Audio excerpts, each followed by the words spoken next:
Tennessee Health Department says they've seen almost 50 cases of serious lung injuries linked to vaping. And now one student organization is trying to keep these devices out of the hands of high schoolers. Good evening, I'm Josh Rowe. And I'm Latricia Thomas. Earlier this week, the school board discussed ways they can start cracking down even more on vaping in high schools.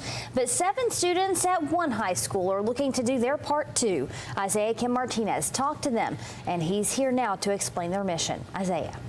Josh, Latricia, it's a trend experts have compared to smoking cigarettes in years past as far as its growth in popularity. But whether vaping is a healthy alternative or not, the group called Teens Against Vaping says they're motivated to make sure kids know what's at risk.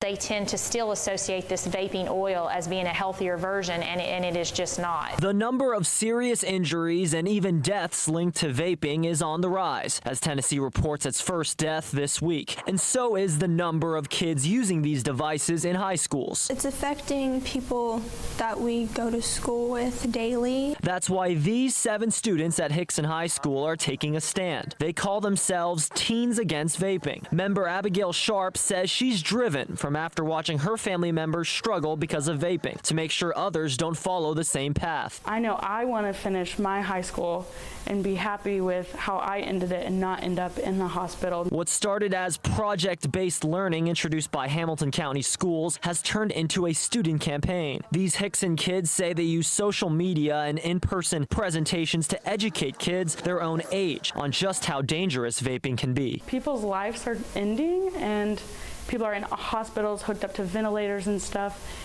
because of vaping. The school board says vaping is already banned on campuses, but they're still searching for a way to better enforce these rules. A possibility is harsher punishments and even pushing for new state laws that deal directly with students. Teens Against Vaping advisor Mandy Schell says there's plenty these students can get accomplished on their own. I think they hear the students differently and hopefully more effectively.